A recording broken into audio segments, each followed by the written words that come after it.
প্রিয় দর্শকবৃন্দ, আসসালামু আলাইকুম। আজকে আমরা একটা অ্যাডভেঞ্চারে যাচ্ছি, অভিযানে।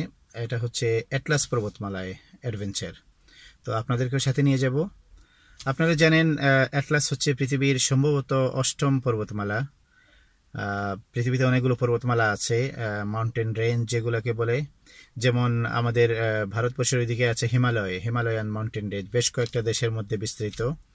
তারপর দক্ষিণ আমেরিকায় আছে আন্ডিজ, ইউরোপে আছে, ইউরোপেরটা হচ্ছে আল্পস পর্বতমালা, যেটা ফ্রান্স, সুইজারল্যান্ড, ইটালি, জার্মানি এগুলোর মধ্যে বিস্তৃত। আর আন্ডিজ যেটা দক্ষিণ আমেরিকার, সেটি চিলি, বলিভিয়া এইরকম বিভিন্ন দেশগুলোর মধ্যে, ব্রাজিল, এইসব দেশের মধ্যে আন্ডিজ পর্বতমালা বিস্তৃত। ঠিক তেমনি অ্যাটলাস হচ্ছে পৃথিবীর 8ম পর্বতমালা। এই পর্বতমালাটি মরক্কো, টিউনিসিয়া এবং আলজেরিয়ার মধ্যে বিস্তৃত, এই 3 দেশ জুড়ে। তো আজকে আমরা এখানে আপনাদেরকে সাথে নিয়ে যাব। আমি যাচ্ছি আমার পরিবার নিয়ে, আপনারা আমার সাথে জয়েন করুন। এখন কথা হলো যে অ্যাটলাসে কি বিশেষত্ব, যে ওখানে কেন যাচ্ছি আমরা। অনেক মজার জায়গা, অনেক ডাইভার্সিটিতে ভরা। এই একটা মাউন্টেনে আপনার একদিনে আমরা প্রায় 4 ধরনের প্রকৃতি দেখতে পাবো। আর আমরা সমুদ্রপৃষ্ঠ থেকে প্রায় 8000 ফুট ওপরের একটা হাইওয়ে দিয়ে যাব, সেটা আপনারা দেখতে পাবেন। এবং বিচিত্র ধরনের অভিজ্ঞতা হবে, কিভাবে আল্লাহর সৃষ্টি কত সুন্দর। এক পর্বতের মধ্যে একপাশে সবুজ বনানী, কোথাও আবার স্নো, খুব ঘন বরফ আচ্ছাদিত পাহাড়। আবার একটু পরে যখন আপনি ওইদিকে নামতে শুরু করবেন, তখন রুক্ষ বালুময় এলাকা, তারপরে খেজুর বাগান, এরকম খুব সুন্দর জায়গা। তো ওখানে আপনাদেরকে নিয়ে যাব। এবং যাওয়ার পথে আমরা অ্যাটলাস স্টুডিওতে যাব। অ্যাটলাস স্টুডিও হচ্ছে হলিউডের একটা বিশেষ স্টুডিও, ওখানে বেশ বড়। এখানে বিশ্বের সব নামি দামি অ্যাপিক ছবিগুলা শুটিং করা হয়। যেমন ধরুন প্রিন্স অফ পার্সিয়া, ওখানে ওরা শুটিং করেছে। তারপর মামি রিটার্ন, যারা আপনারা দেখেছেন মামি রিটার্ন মুভি, এগুলো এখানে শুটিং করেছে। এবং সেই পুরোনো দিন থেকে, আগের দিনের মধ্যে ক্লিওপেট্রা, জিসাস অফ নাজারেথ, অর্থাৎ ইজিপশিয়ান থিমের যত মুভি, সেগুলো ওরা এই অ্যাটলাস স্টুডিওতে শুটিং করে থাকে। এবং আরও অনেক বড় বড় ছবি ওরা করেছে। গ্ল্যাডিয়েটর ছবি আপনারা যারা দেখেছেন, পুরোনো গ্ল্যাডিয়েটর, আমরা সেই জায়গা আজকে আপনাদেরকে দেখাবো। এটা ওই অ্যাটলাস স্টুডিওতে। এবং ওখানে একটা গ্রাম আছে খুবই পুরনো, এটা সংরক্ষিত গ্রাম, মাটির তৈরি, এবং ওই গ্রামে ওরা শুটিং করে থাকে। তো এইসব জায়গা দেখার জন্য চলুন আমার সাথে। আমরা অ্যাটলাসের কিন্তু মাঝখান দিয়ে ক্রস করছি। যেমন ধরুন একটা সাপের আপনি মাঝখান দিয়ে ক্রস করলেন, তো এভাবে আমরা ক্রস করব, এই পাশ থেকে ও পাশে যাব। এবং এতে প্রায় 10 ঘন্টা সময়, 10 ঘন্টার ড্রাইভ, এটি অনেক লম্বা জার্নি। তারপর আমরা রাত্রি যাপন করেছি একটা মরুভূমিতে, এটাকে বলে টিম্ফু ডেজার্ট, যেটি মরক্কোর জাগোরা শহরের ওখানে কাছেই। জাগোরা শহর থেকে বেশ একটু দূরে মরুভূমির মাঝখানে আমরা রাত যাপন করেছি ডেজার্ট ক্যাম্পে। আর আমাদের যাত্রা শুরু হয়েছে মারাকেশ থেকে। মারাকেশ আপনারা জানেন অনেক বিখ্যাত জায়গা। তো আমার সাথে যদি আপনারা থাকেন, আপনাদেরকে ক্লিপ করে ছোট সুন্দর দেখাবো, সুন্দর জায়গাগুলো দেখাবো। তো থাকুন আমার সাথে, টাইট করে সিট বেল্ট বাঁধুন। আমরা এখন অনেক লম্বা অ্যাডভেঞ্চারে যাচ্ছি ইনশাআল্লাহ। আমি আশা করছি আপনারা এনজয় করবেন। প্রথমেই আমরা শুরু করছি মারাকেশ থেকে। মারাকেশ হচ্ছে মরক্কোর একটি অন্যতম শহর, অন্যতম ট্যুরিস্ট অ্যাট্রাকশন। প্রতি বছর হাজার হাজার ট্যুরিস্ট এখানে বেড়াতে যায়। এই শহরটি খুবই সুন্দর, চমৎকার, পরিষ্কার পরিচ্ছন্ন একটি শহর, চারিদিকে কমলার বাগানে ভর্তি। এবং শহরটি 2 ভাগে বিভক্ত, একটা হচ্ছে পুরাতন শহর, যেটাকে ওরা মদিনাত বলে, এবং আরেকটা হচ্ছে নতুন মারাকেশ। তো এখানে উল্লেখযোগ্য জায়গা হচ্ছে যে জামা আল ফেনা, যেটি আপনার মার্কেট চত্বর। এটা সেই প্রাচীনকাল থেকে খুবই বিখ্যাত, এবং এটি ইউনেস্কো হেরিটেজ সাইটও। কারণ সেই প্রাচীনকাল থেকে যখন মানুষজন তিম্বাকটু থেকে স্পেনের উপকূল পর্যন্ত বাণিজ্য করত, তখন তাদের বাণিজ্য কাফেলা নিয়ে এই জায়গায় এসে বিশ্রাম নিত। তারপর সন্ধ্যাবেলায় এখানে বসতো গল্পগুজবের আসর। লোকজন তাদের বিভিন্ন ধরনের অভিজ্ঞতার কাহিনী শেয়ার করত এবং গল্পগুজব করত। এই জন্য এই জায়গাটি বিখ্যাত। এমনকি আজ পর্যন্ত এই জায়গাটি প্রতিদিন সন্ধ্যা হলে বেশ সরগরম হয়ে ওঠে। হাজার হাজার পর্যটকদের ভিড় জমে, এবং বিভিন্ন রকমের দোকানপাতি পসরা সাজিয়ে বসে লোকজন, বিশেষ করে কাবাবের শপগুলো বেশ জমজমাট হয়ে ওঠে। সন্ধ্যাবেলা এখানে বসে, খোলা চত্বরে বসে কাবাব খেতে খুবই মজার, এবং খুবই মজার সময় কাটানো যায়। আপনি যদি একটা চমৎকার সন্ধ্যা চান, তো আপনাকে ওখানে যেতেই হবে।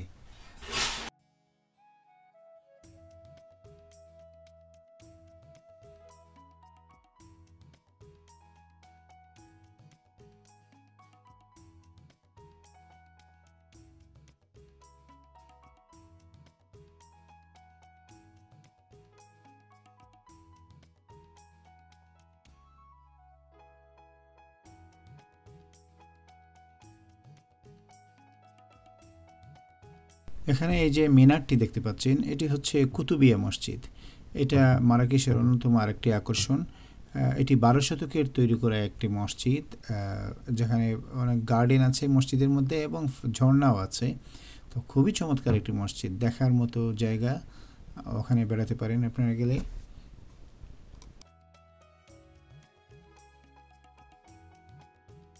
মারাকেশ শহর ছেড়ে আমরা বেরিয়ে পড়লাম অ্যাটলাসের পানে। চারিদিকে দেখতে পাচ্ছেন সবুজ। এই জায়গাটুকু মারাকেশ থেকে অ্যাটলাস পর্যন্ত এই জায়গাটুকু চারদিকে সবুজ বনানী আছে এবং দেখতে প্রায় আমাদের দেশের মতোই। ক্ষেত কৃষি সব কিছুই আছে, চারদিকে ক্ষেত খামার আছে। তারপরে আস্তে আস্তে যখন পাহাড়ে ওঠা শুরু হয় তখন অন্য ধরনের ভূপ্রকৃতি আমরা দেখতে পাবো। আমরা আস্তে আস্তে অ্যাটলাস পর্বতে আরোহণ করছি। রাস্তাটা ক্রমশই খাড়া হয়ে ওপরের দিকে চলে যাচ্ছে। একটু পরেই আমরা মেঘের দেশে ঢুকবো। তো থাকুন আমাদের সাথে।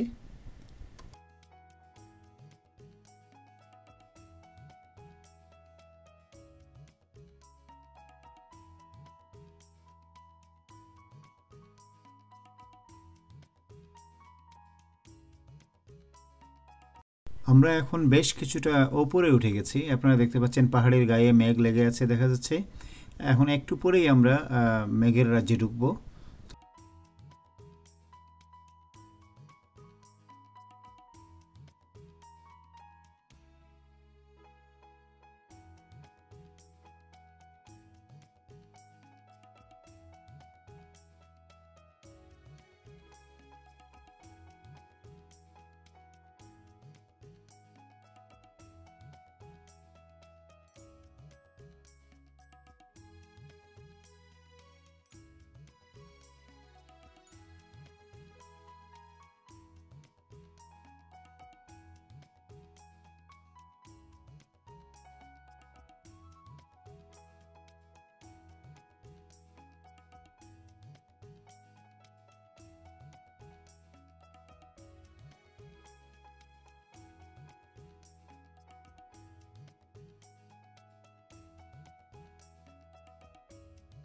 এই জায়গাটা সমুদ্রপৃষ্ঠ থেকে বেশ ওপরে, আমরা অনেক উপরে পৌঁছে গেছি।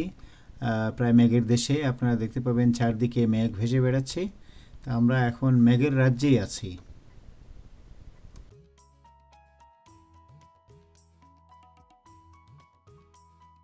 একই জায়গা থেকে যখন মেঘ সরে যায় তখন দেখুন কিরকম লাগে, চমৎকার না?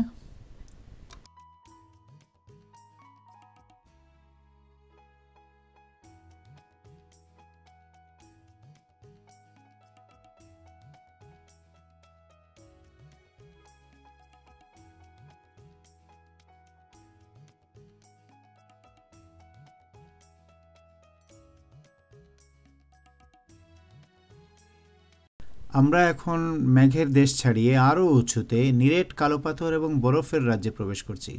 একটু পরেই আপনারা দেখবেন শুধু বরফ আর বরফ এবং চারদিকে কালো পাথরের পাহাড়।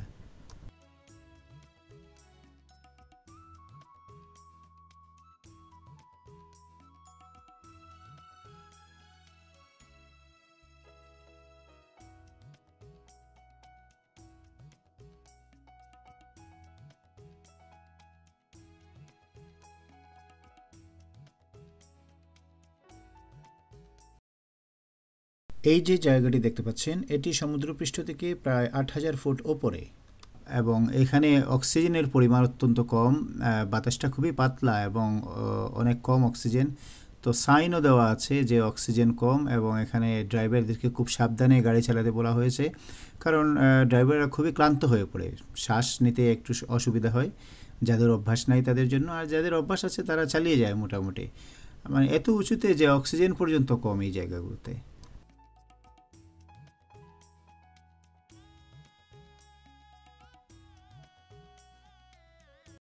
বরফের রাজ্য ছাড়িয়ে এখন আমরা একটু নিচুতে খুব চমৎকার নৈসর্গিক পরিবেশের মধ্যে দিয়ে যাচ্ছি।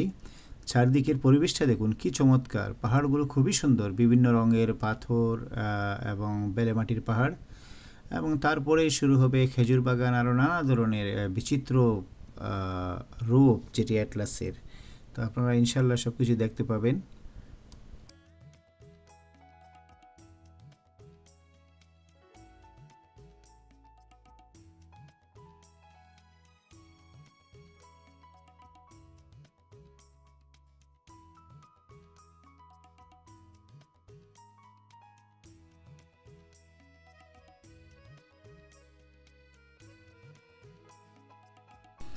এখানে রাস্তার পাশে যে খেজুর গাছ এবং মাটির তৈরি ঘর বাড়িগুলো দেখতে পাচ্ছেন, এই বিষয়গুলো আমাকে খুব নস্টালজিক করে।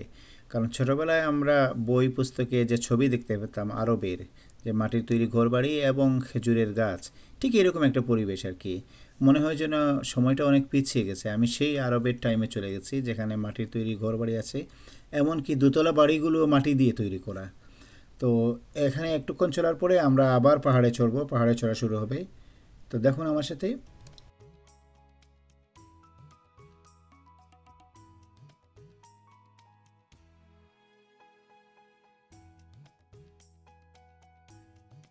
এখানে সামনে যে চারকোনা মিনারটি দেখতে পাচ্ছেন, এটি একটি মসজিদ।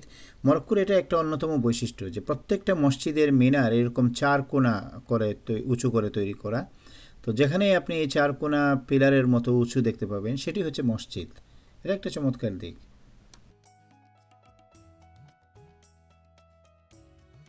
আমরা এখন মরুভূমির মাঝখানে একটা শহরে প্রবেশ করছি। শহরটি ঠিক মরুভূমির মাঝখানে, চারদিকে মরুভূমি দিয়ে ঘেরা। এই শহরটির নাম হচ্ছে ওরজেজাত।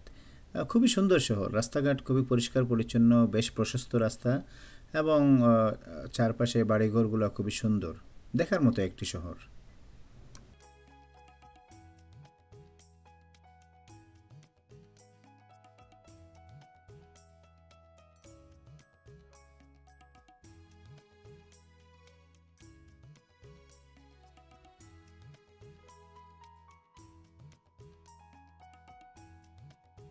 আমরা আবার অ্যাটলাসে চড়া শুরু করেছি। এই জায়গার প্রকৃতিটা একটু ভিন্ন। দেখুন ভালো করে, যে চারদিকে কেমন রুক্ষ পাথরের পাহাড়, মাইলের পর মাইল রুক্ষ কালো পাথর বা বিভিন্ন রঙের পাথর, শুধুই পাথর, গাছপালার কোনো চিহ্ন পর্যন্ত নেই।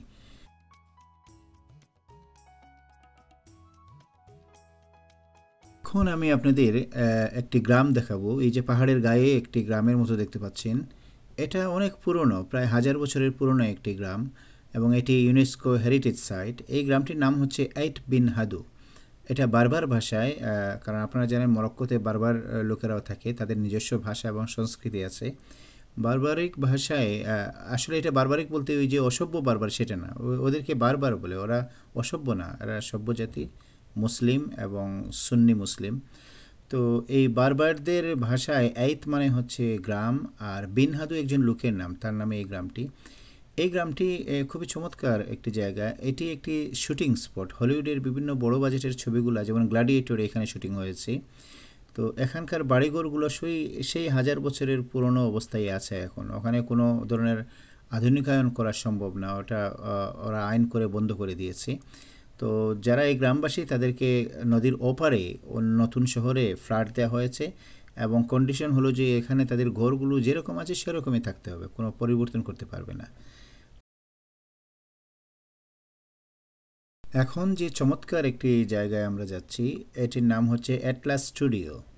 এটা হলিউডের একটা বড় স্টুডিও মরক্কোতে তৈরি করা, এবং এখানে অনেক বড় বড় বাজেটের ছবিগুলো তৈরি হয়েছে, শ্যুট হয়েছে। যেমন প্রিন্স অফ পার্সিয়া, মামি রিটার্ন, আপনারা যারা দেখেছেন মামি রিটার্ন, গ্লাডিয়েটর তো আগেই বলেছিলাম এখানে হয়েছে কিছু, তারপর জিসাস অফ নাজারেত, অনেকগুলা, প্রায় 60টার মতো ছবির লিস্ট আছে ওখানে।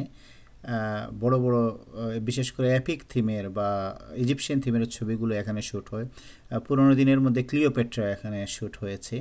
তো এই স্টুডিওটি আমরা দেখতে যাচ্ছি, এখানে খুবই চমৎকার কিছু জিনিস দেখতে পারবেন। বড় বড় দালানকোঠা, কিন্তু এগুলো সব নকল, এগুলো প্লাস্টিকের তৈরি। আপনি জোরে খুশি দিলে হয়তো ভেঙে পড়বে এরকম, অথচ দেখতে একদম রিয়েল লাগে, এবং এগুলোই সিনেমাতে আপনারা দেখে থাকেন, যে বড় বড় দালানকোঠা যেগুলো অনেক সময় বম দিয়ে উড়িয়ে দেওয়া হয়, আসলে এগুলো সব প্লাস্টিকের তৈরি।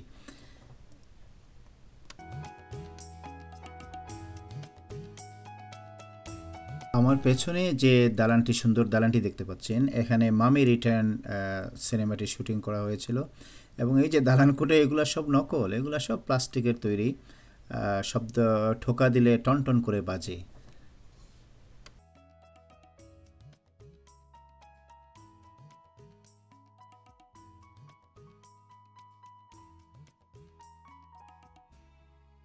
এখানে আসলে আপনার মনে হবে আপনি যেন ওই সিনেমাতেই আছেন, এরকম কোনো ইজিপশিয়ান থিমের সিনেমাতে। চমৎকার আবহাওয়া, উজ্জ্বল দিন, এবং সেই সাথে এই যে প্লাস্টিকের বড় বড় দালানগুলা, ওগুলো দেখতে খুবই চমৎকার লাগে। এই জায়গাটি হচ্ছে ক্লিওপেট্রা ছবির শুটিং স্পট। এটা হচ্ছে ওই যে মিশরের যে রাজপ্রাসাদ ওরা দেখিয়েছিল সেই রাজপ্রাসাদটি এখানে। এই সম্পূর্ণ রাজপ্রাসাদটি কাঠ দিয়ে তৈরি করা, কাঠের তৈরি।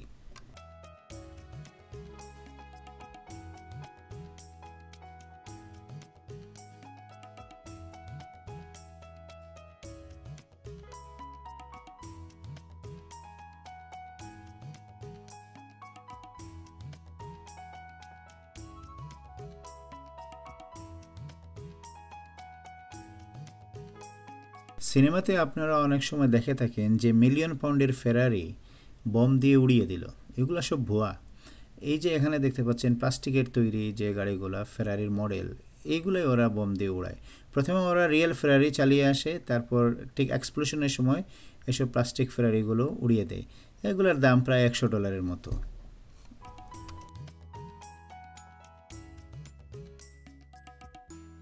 প্রিন্স অফ পার্সিয়া বা থিফ অফ বাগদাদে আপনারা যে মার্কেট চত্বর দেখে থাকেন, যে বাজারগুলো দেখে থাকেন, এটি হচ্ছে সেই বাজার। এইগুলাই আপনারা সিনেমায় দেখেছেন যে এখানে এই যে প্রিন্স যে পড়ে বাজারের মধ্যে দিয়ে যায়, এখানে এইসব বাজারগুলো বসে, আর্টিফিশিয়াল বাজার। আর এই যে দালানগুলো সবগুলোই প্লাস্টিকের এবং মাটির তৈরি।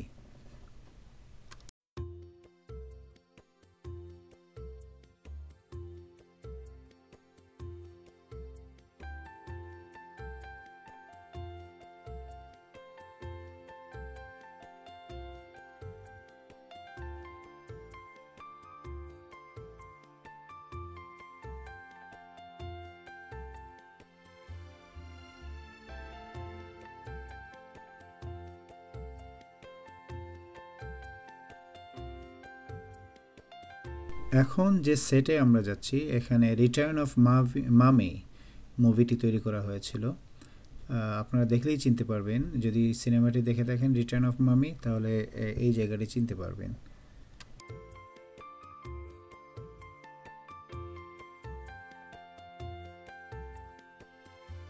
দি মোসেস ছবির সেই দৃশ্যটির কথা আপনাদের মনে আছে, যেখানে ফেরাউন তার প্রাসাদ থেকে বের হচ্ছে দলবল নিয়ে মুসা নবীকে ধাওয়া করতে? এই হচ্ছে সেই প্রাসাদ, এই সেটটি। বেলা শেষে একটা লম্বা ভ্রমণের পর আমরা দিন শেষে এসে পৌঁছলাম টিমফুর রেজার্টে। খুব সুন্দর একটা মরুভূমি, এবং ওখানেই আমরা রাত কাটিয়েছি। সূর্য তখন প্রায় অস্ত যায়। আর ঠিক সেই মুহূর্তে আমরা উঠে চড়লাম। ওখানে উঠে চড়ার ব্যবস্থা ছিল, সব কিছু এই প্যাকেজের মধ্যেই ছিল। খুবই চমৎকার একটি পরিবেশ, অনেক অনেক ভিন্ন রকমের অভিজ্ঞতা।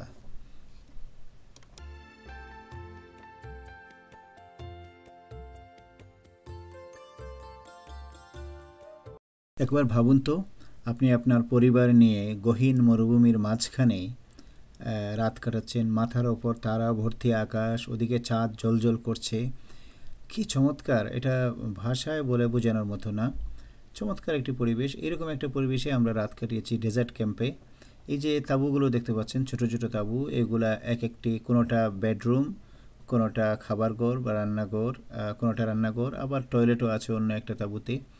তো এইরকম জায়গায় একটি রাত কাটানো কী যে বিচিত্র অভিজ্ঞতা, সেটি আমি, কোনো ভাষা নাই আমার কাছে প্রকাশ করার।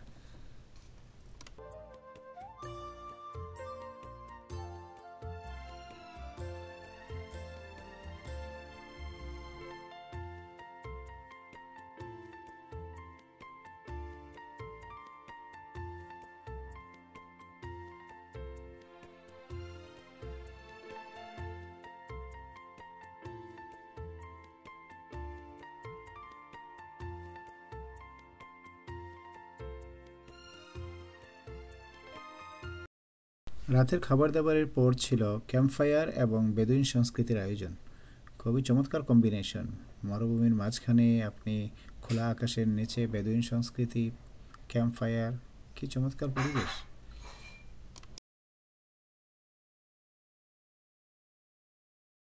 এই ভ্রমণের অনন্য অভিজ্ঞতা ছিল মরুভূমিতে সূর্যোদয় দেখা। সে এক চমৎকার অভিজ্ঞতা।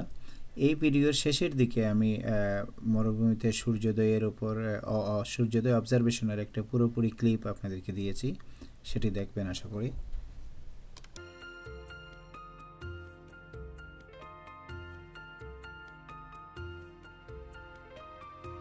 Good morning from Thimphu Desert. It's very cold in here. It's 6:30 in the morning, and I'm waiting to see sunrise over the dune. This way, can you see these sand dunes? Over there, sun will rise. Hopefully, about 10-15 minutes. Just wait, and I'm waiting. Those are little tent. You can see this is our desert camp. We spent overnight in here. One of the tent we slept, and there is a campfire after this in the middle of the tents. Another tent over there is restaurant. Over there another tent is kitchen, and this is, you can see this little tiny hut. That one is this little tiny hut. That one is toilet. And don't get upset, is all modern facilities there. In a separate clip I'll show you inside the toilet. It's beautiful inside the toilet, though it looks like weird. This is the sand dunes. I'm waiting to see sunrise. Let's see. Can you see it's getting brighter and brighter? Hopefully I can see the sun coming behind the dunes. So wait for me. Thank you.